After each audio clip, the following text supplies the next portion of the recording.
Assalamualaikum warahmatullahi wabarakatuh. Halo teman-teman semuanya, para pejuang CPNS. Baiklah, pada video kali ini kita akan menjawab jenis soal TIU CPNS tentang soal analogi.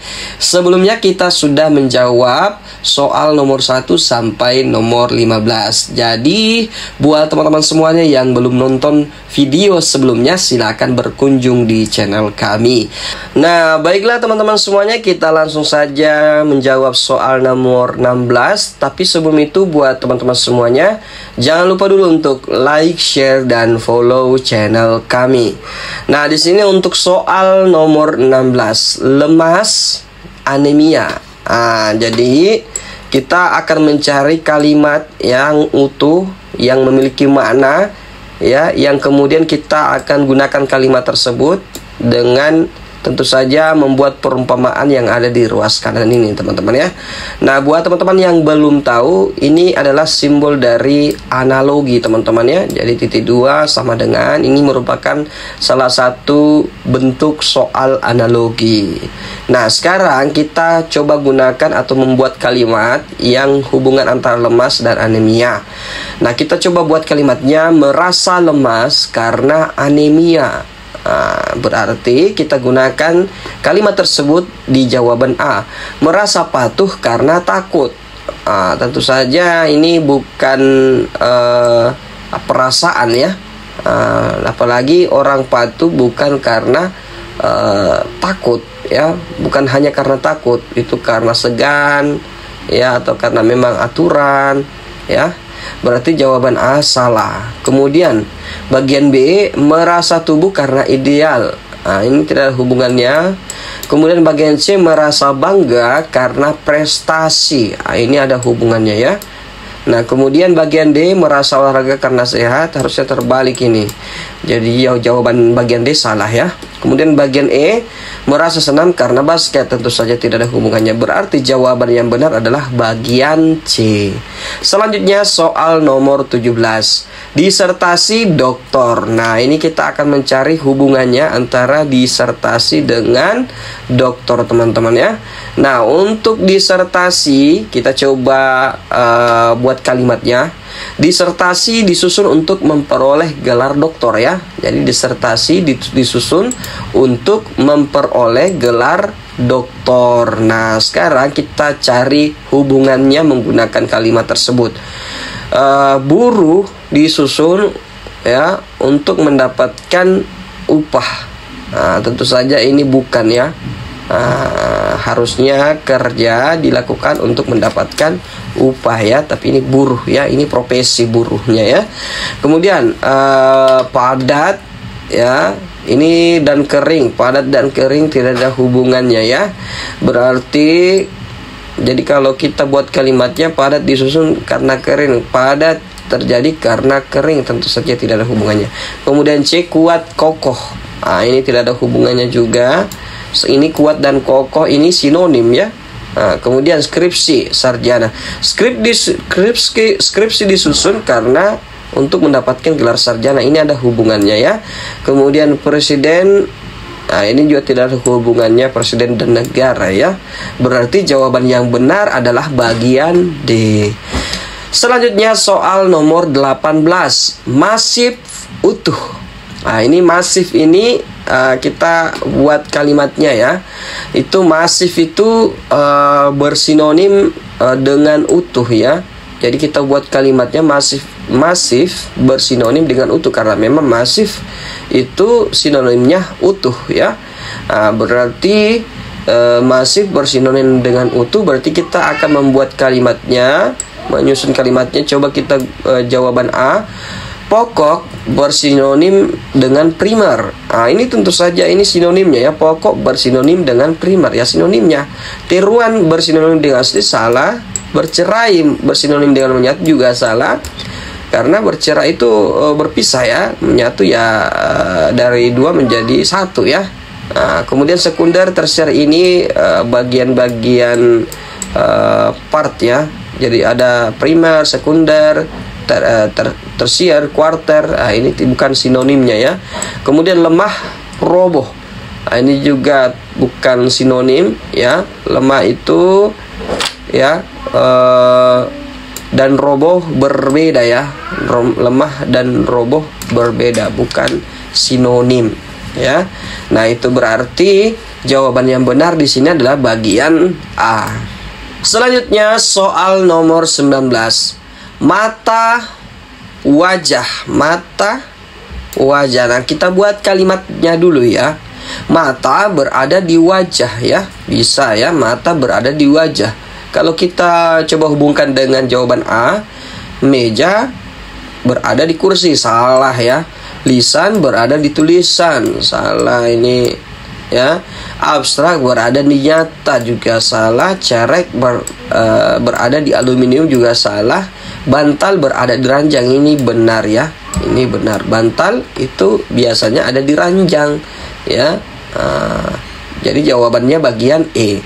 Selanjutnya soal nomor 20. Pro, setuju. Ini kalau dikatakan dia pro berarti dan setuju itu sinonim ya. Berarti pro bersinonim dengan setuju. Kalau kita hubungkan kalimatnya dengan jawaban A, asbak berhubungan dengan rokok, beda ya. Asbak itu tempat penampungan puntung rokok ya. Rokok adalah barang yang diisap ya. Nah, kemudian B, variasi bersinonim dengan individu, beda ya. Variasi itu semacam aksesoris ataukah perbedaan ya, varian, jenis-jenis atau macam-macamnya, berarti salah. Kemudian kontra bersinonim dengan acuh. Kontra itu bisa dibilang tidak setuju ya. Acuh itu peduli ya. Berarti ini tidak ada sinonimnya ya. Purna bakti bersinonim dengan pensiun. Ya, ini betul ya, purna bakti. Jadi orang purna bakti itu disebut juga sebagai pensiun. Lari bersinonim dengan lepas, tentu saja salah. Berarti jawabannya bagian D. Selanjutnya soal nomor 21.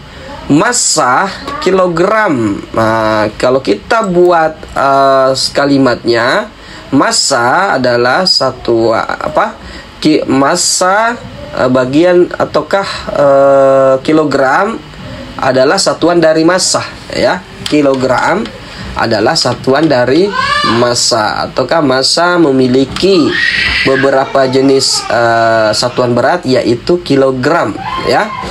Kita coba buat perumpamaannya. Bagian A, rupiah, uang.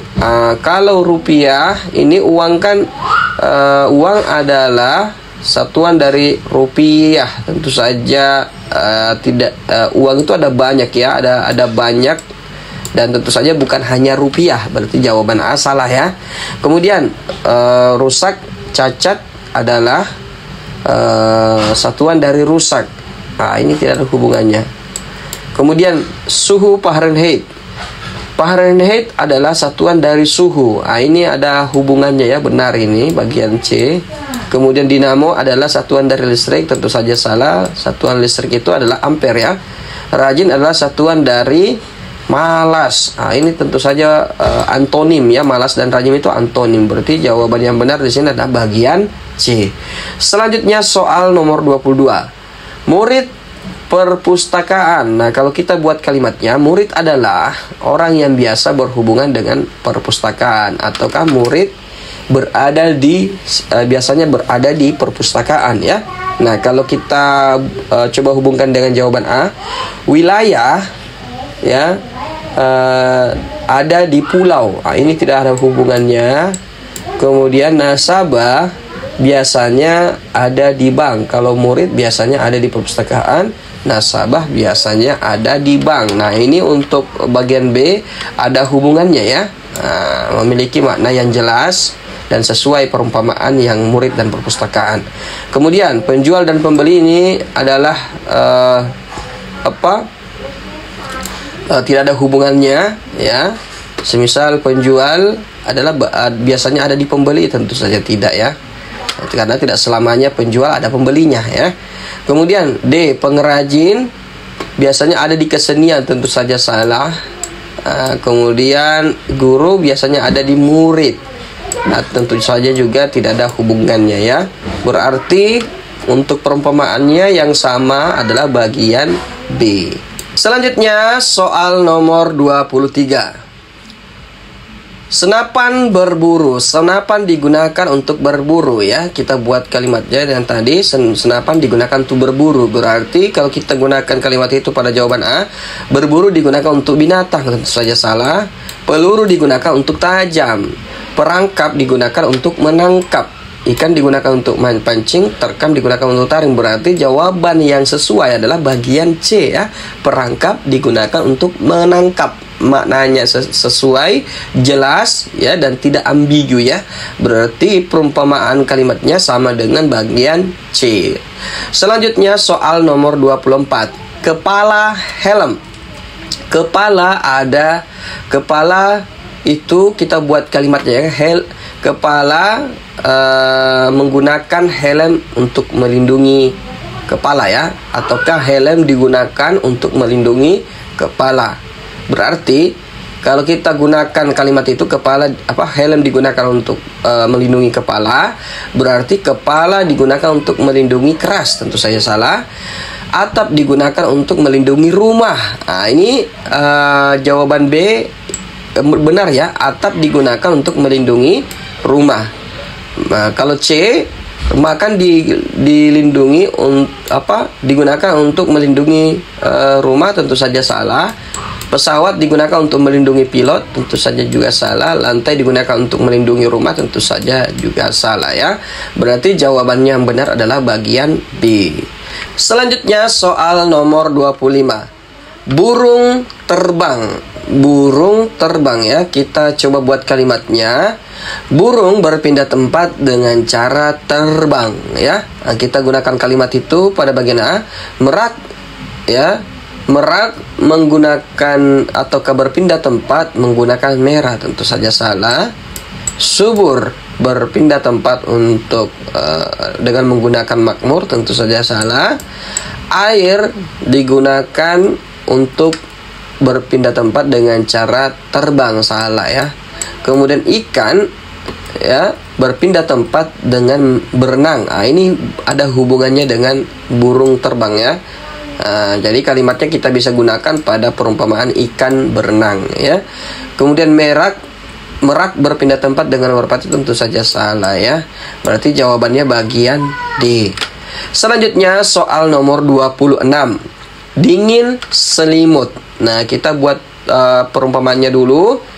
Selimut digunakan untuk melindungi tubuh dari hawa dingin ya. Kita gunakan kalimat itu, selimut digunakan untuk melindungi dari hawa dingin. Berarti kabut digunakan untuk melindungi gunung, tentu saja salah. Payung digunakan untuk melindungi dari hujan atau tubuh dari hujan. Berarti bagian B ini memiliki hubungannya ya. Hubungannya sama, kita gunakan kalimat tersebut, ternyata maknanya sesuai dengan perumpamaan dengan dingin selimut ya. Kemudian pantai ataukah hujan, panas ya, panas digunakan untuk melindungi dari pantai, tentu saja salah. Gelap digunakan untuk melindungi dari malam, tentu saja salah. Luas digunakan untuk melindungi dari laut, tentu saja salah ya. Berarti jawaban yang benar adalah bagian B. Selanjutnya soal nomor 27. Busur panah. Nah, kita cari kalimatnya. Busur melepaskan panah ya. Busur melepaskan panah. Berarti kita gunakan kalimatnya pada jawaban A. Pistol digunakan untuk melepaskan belati atau busur melepaskan panah, pistol melepaskan belati, tentu saja tidak, ini menggunakan peluru ya. Garis melepaskan penggaris, tentu saja tidak ada hubungannya. Senapan melepaskan peluru ya, betul ini ya, karena senapan itu memiliki peluru. Indonesia melepaskan SS1, ini juga tidak jelas. Rusia melepaskan AK-47, tentu saja salah juga ya, bukan hanya angka 47 yang dilepaskan oleh Rusia ya. Nah, berarti jawaban yang benar adalah bagian C.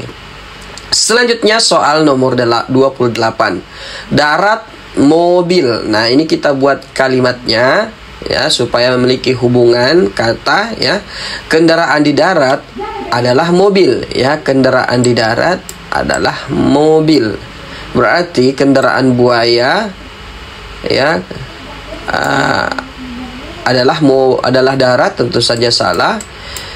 Ikan, ya, ikan berenang, tentu saja di sini kalau kita buat kalimatnya, kendaraan ikan adalah berenang, tentu saja salah ya. Kemudian kendaraan kucing adalah hutan, salah juga ya, dia menggunakan kaki. Kemudian kendaraan air ya adalah laut, tentu saja ini menggunakan perahu ya. Kendaraan di air itu ya menggunakan perahu. Kendaraan di udara menggunakan pesawat terbang. Nah, ini ada hubungannya, bagian E ya. Berarti jawabannya E. Selanjutnya soal nomor 29. Lokomotif kereta. Lokomotif kereta. Berarti kita coba buat kalimatnya untuk lokomotif dan kereta ya. Kereta ditarik oleh lokomotif. Ya, ini bisa ya kita gunakan kalimatnya. Kereta ditarik oleh lokomotif ya, karena memang kereta itu ditarik oleh lokomotifnya ya. Berarti kita coba gunakan kalimat tersebut pada jawaban A. Roda tiga ditarik oleh becak, tentu saja salah ya, karena becak itu roda tiga itu sendiri ya. Kemudian andong ditarik oleh kuda. Ini ada hubungannya ya, andongnya ditarik oleh kuda ya. Berarti jawabannya B ini benar ya. Berarti andongnya ditarik oleh kuda. Kusir ditarik oleh dokar, tentu saja tidak. Niaga ditarik oleh pasar, tentu saja tidak ada hubungannya. Pasukan ditarik oleh tentara, ini sinonim ya, tentara itu pasukan sama ya. Berarti jawabannya adalah bagian B. Nah, selanjutnya soal terakhir nomor 30, kepak sayap. Kita coba gunakan atau buat kalimatnya. Gerakan sayap adalah kepak. Gerakan sayap adalah kepak. Berarti gerakan oksigen adalah hirup. Ini tidak ada hubungannya. Gerakan kepala adalah sandar, tidak ada hubungannya. Gerakan mancung adalah hidung, juga tidak ada hubungannya. Gerakan kaki adalah hentak, betul ya. Hentak itu ya adalah satu gerakan kaki ya, menghentak. Kemudian gerakan tali adalah ditarik, tentu saja salah teman-teman ya. Nah, berarti jawaban yang benar adalah bagian D. Nah, baiklah teman-teman semuanya, itulah jawaban soal nomor 16 sampai nomor 30. Semoga informasi ini bermanfaat. Selanjutnya di video nantinya kita akan lanjutkan untuk materi soal analogi ya, nomor 31 sampai seterusnya. Baiklah teman-teman semuanya, jangan lupa untuk like, share, dan follow channel kami. Assalamualaikum warahmatullahi wabarakatuh.